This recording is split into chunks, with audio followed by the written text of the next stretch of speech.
என்னங்க வண்டியோட specification, interior லுக்கு, வண்டியோட வாரண்டி, கேரண்டி எல்லாமே பார்த்தீங்கல்ல.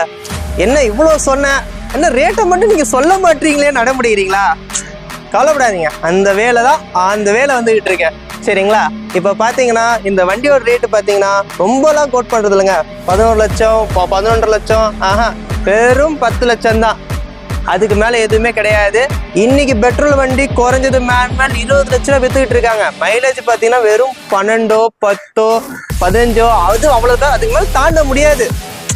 சொல்லுவாங்க நம்ம கம்பெனியில் 18 தரேன் 20 தரேன்லாம் சொல்லுவாங்க. அதெல்லாம் வாய்ப்பே இல்லை. நம்மனா ஒரே நாமந்தான். சரிங்களா? இருக்கிற விஷயம் இவ்வளோதான். இன்னைக்கு டீசல் வண்டி குறைஞ்சது 20லேருந்து 25 வரைக்கும் மைலேஜ் வரும்.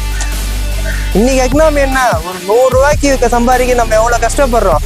ஆனால் அந்த 100 ரூபா ஃபியூல் போட்டால் எவ்வளோ சந்தோஷமாக வெளியே போயிட்டு வரலான்றத இனிமேல் தான் நம்ம பார்க்க போகிறோம். இந்த